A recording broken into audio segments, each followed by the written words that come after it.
Hey everybody, it's Don Music here. How are you guys doing? This was a shock.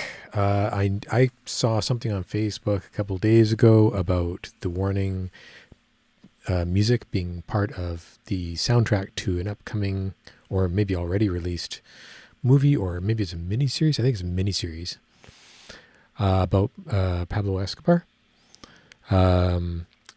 It's a Disney Hulu release series.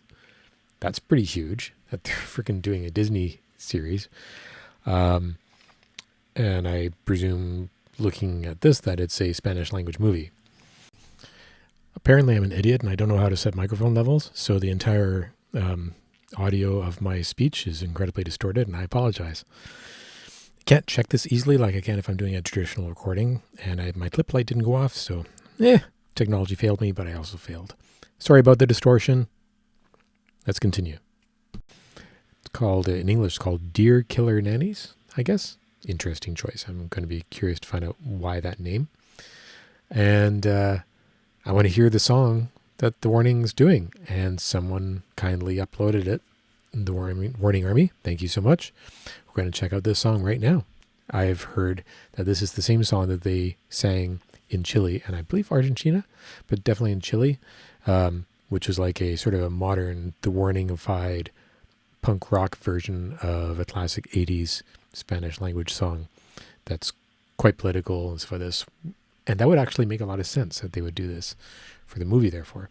But it's also very surprising to me, since our favorite band is, while I'm sure they are political in their own lives, they avoid being blatantly political. The Warning clearly are trying to get people to think for themselves. So, here we go. Let's check this out. It's supposed to sound like that? It is supposed to sound like that. That was a nasty beginning.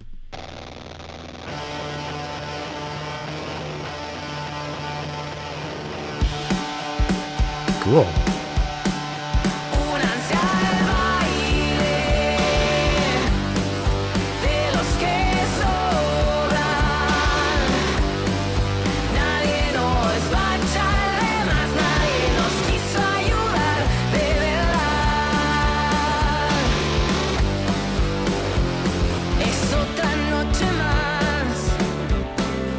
Okay, sorry, I gotta stop. There's so much going on. Tons of overtracking from Danny on the guitars. Reminds me of the old school The Warning stuff. Right from the very beginning. 21st Century Blood, and even on the Skip the Mind EP, but definitely all over 21st Century Blood. Tons of guitar overdubbing, like multi-tracking, lots of extra guitar stuff. That was what made me realize at the beginning just how brilliant a musician Danny is. Adding so many beautiful guitar parts, and she's doing it here still. Tons of guitar overdubbing, harmony vocals, lots of weird sound effects. Very aggressive, very like pop punk, which is probably fairly fitting. Awesome. Let's hear that again. I'm going to try not to stop it so much. So clearly that's that sounds like a guitar feedback from hell of some kind. I could be around there with major effects going on. I wonder if they did it by accident or they did it on purpose, but they recorded it and decided to put it in on purpose. Very cool. The guitar band.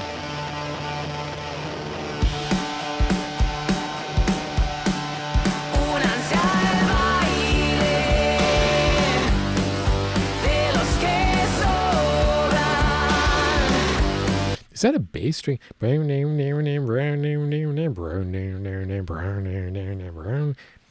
not your typical alley tone. It's very MIDI and honky, and lots of weird slides and attacks on it. I like it. Let's keep going. Whoop. Mac problems. Hold on. There we go.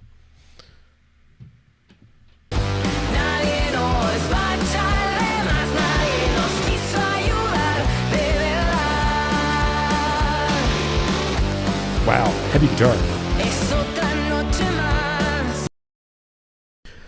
Let's interject by checking out the original version of the song. I want to see what this is like, because I have checked out bits of it, but I don't remember right now.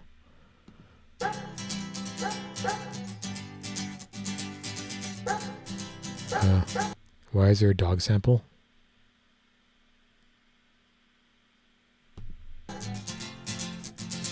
Es otra noche más de caminar.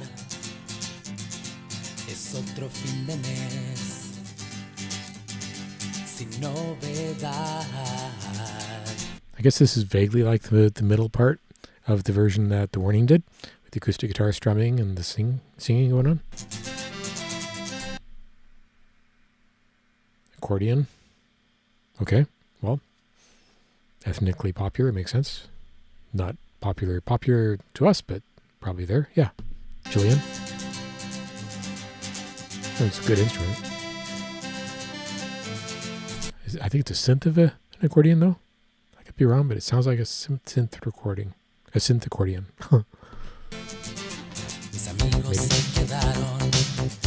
Right. 80s commercial synth pop rock. That's what I recall. I knew it was something like that.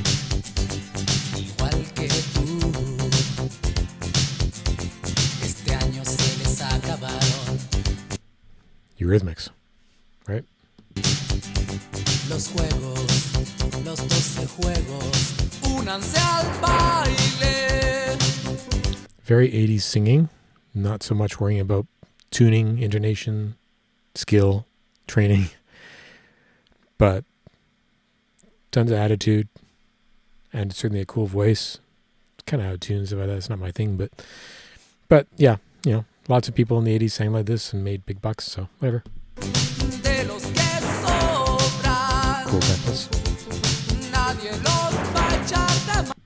Big timpani things. Let's jump around. Lots of synth.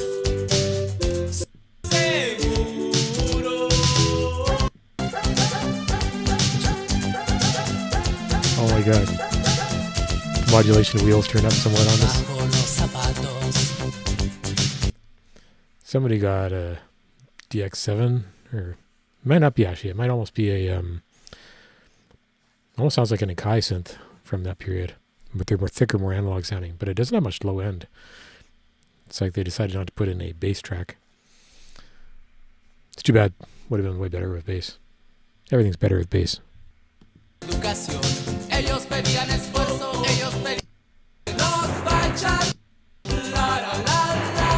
I mean, that chorus is cool. Wow. Make it stereo. Hold on. Thick reverb, very wet. Dense stereo reverb. That's why it sounds so stereo. I think that's a sample of an accordion.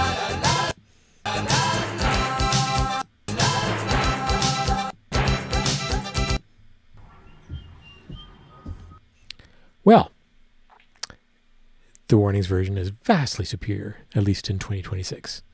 Back to your regularly scheduled video.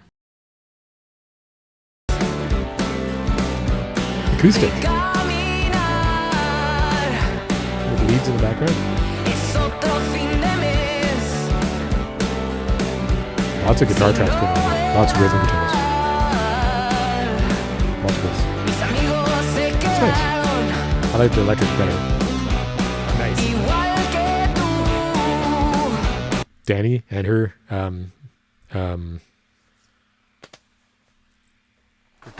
hold on. Hold on. And her pedal. Sitting there normal. It's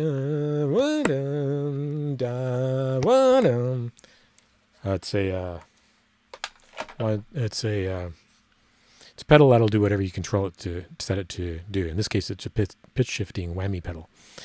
And yeah, she's using the whammy for the pitch shift there. I think I remember seeing her do that when they did the live version.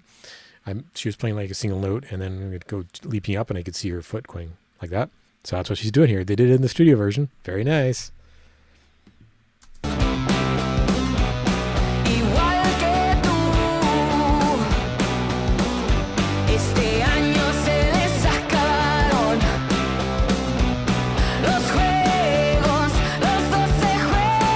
Vocals are great. Nice. de los que sobran. Danny and Pao. Ali and Pao. Or Danny, and then Ali and Pao. Echoing. Very cool. Nadie nos va a echar de más, nadie nos quiso ayudar de verdad.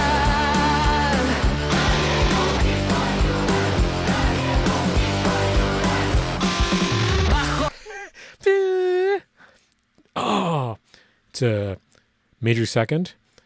Da, and an open string. Da, and she bends the lower string up to the same note. So it's like, bam. And that distortion on it makes it sound so heavy.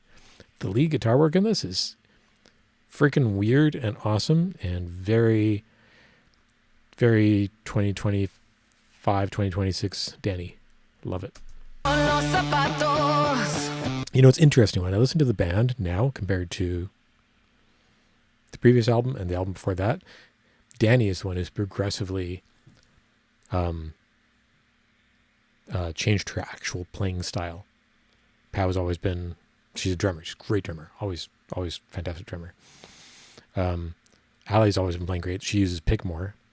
She's changed her effects a ton more. But her playing has always been great.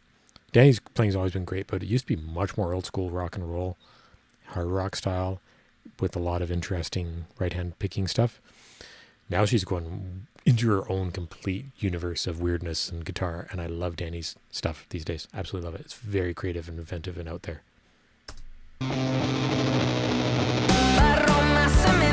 I don't know what she said, but that I love the rolling R thing. Very cool. Very Muse-like guitar stuff. Let's be honest. Love it. Actually, the bass is very Muse-like too in this. It's quite heavily driven in a weird, not very bassy sound, which to me is Muse. Except here it's just clean. Here it's very clean, but it's not like heavy. It's like it's a old school, not very heavy sounding bass tone. Fun. I like it.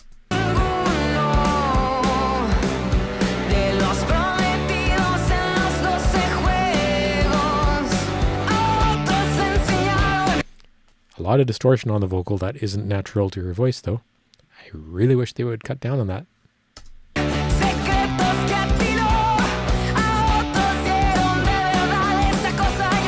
Like, it's so distorted that it's hard to understand the actual syllables that she's singing.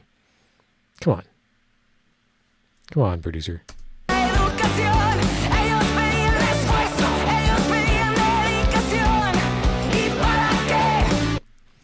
Gated, the gang vocals there, where they're yelling, have a short delay, a single time of delay that's, I don't know, 30, 40 milliseconds maybe, to make it really thick, and then gated to nothing, so there's no echo. Makes it sound pretty cool.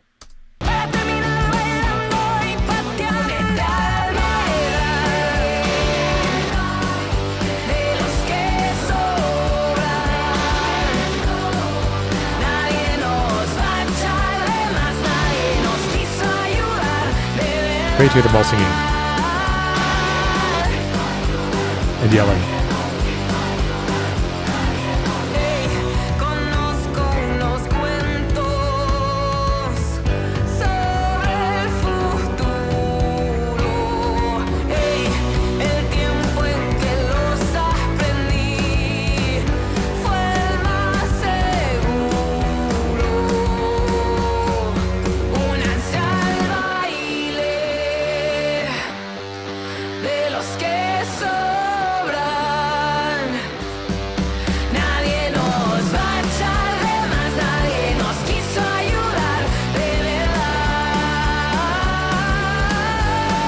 She's using some cool effects there, or slides or something. I don't know what she's doing on the guitar. Maybe the bass too, to get these pitch shift things. I know they have a lot of really crazy new pedal things they're using, but that might just be playing technique. It's really weird. I mean, it could be a pitch shifter. I don't know. She's got the pitch shifter momentary button thing. They both do. She and Ali. So I don't know.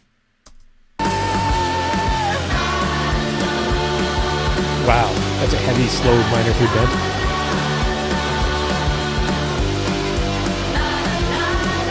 Oh,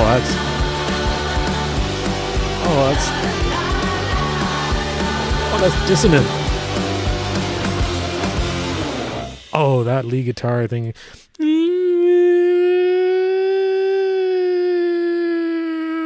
On the guitar is so dissonant and out of tune, like not out of tune, but not fitting with the chords on purpose. Shocking, glaring, heavy. Makes the hair on the back of my neck go up. I love it. I love it. This is fun. That was a fun song. Cool. So, what do I think about this? The song is actually, the bones of the song are pretty good. The lyrics translate a little crudely to something in English as usual, but it sounds like a pretty intense, rebellious attitude, political activist sort of song, which is the way the world was in Chile at that time, from what I understand. So it makes a lot of sense.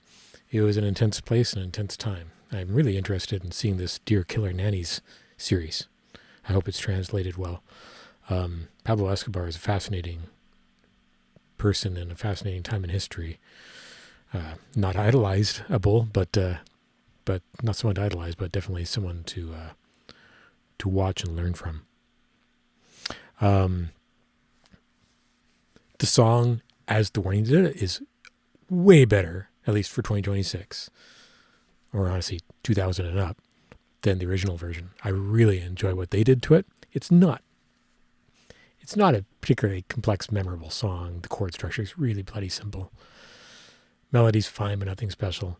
What The Warning added to it makes it a lot more fun, and I like it. It's pop punk now, and it definitely has attitude. I love the guitar stuff in it, and as usual, super tight, worked out, prog level. Like, I'm going to do a single little line here, a single shot, a note here. The drums are going to hit that, the guitar's going to hit that, and we're back on. And it's like this one time at like a certain particular point in the song that seems meaningless to everybody else like us, but makes it unique, because when The Warning does it, it's like this cool, shocking little thing, and they remember all these details.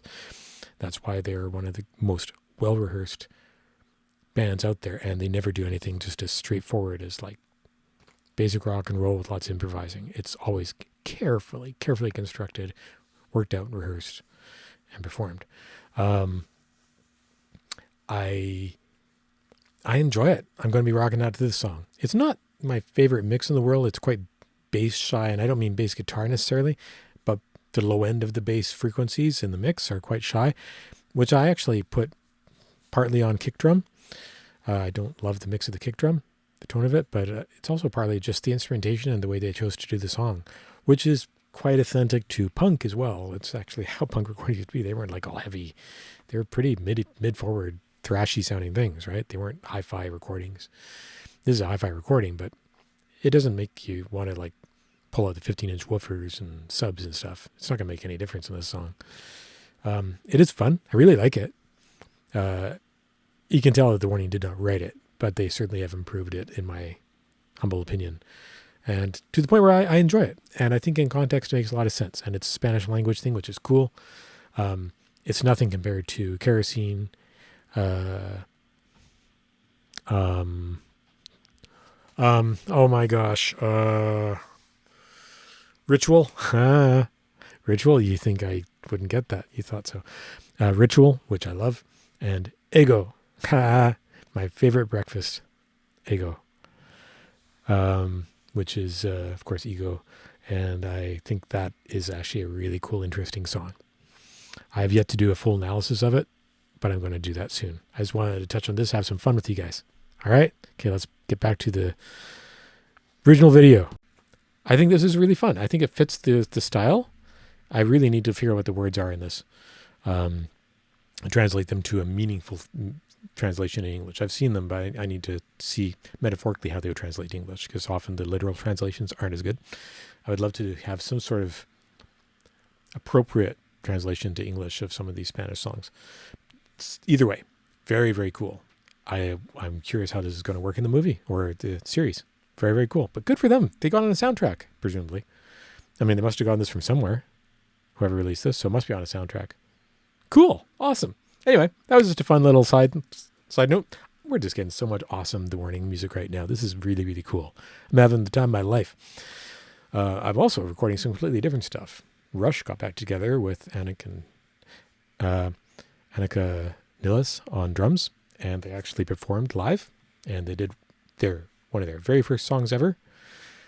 That even was predating Neil Peart. I'm going to react to that. I want to check that out and analyze it a bit, because I am a gigantuous Rush fan, and there's been no reason for me to check out anything in Rush on this channel for years, but I think maybe I should start. Gene Simmons and Paul Stanley's kids have this incredible band that they've put together, and they were both really good musicians. Those two really good singers, multi-instrumentalists. I'd be curious to check that out. And there's another group that people keep telling me to check out from, I think they're from Quebec, from Eastern Canada, and French, that apparently a very progressive band with a microtonal guitar, and quite an odd presence. So I don't know much about them. I'll check them out. So there'll be lots of fun stuff coming up. All right. Like, subscribe, comment. Thank you so much, guys. You keep life going for us here. It's been a blast. Rock and roll and all that stuff that they do. Yeah. Where's the stop button?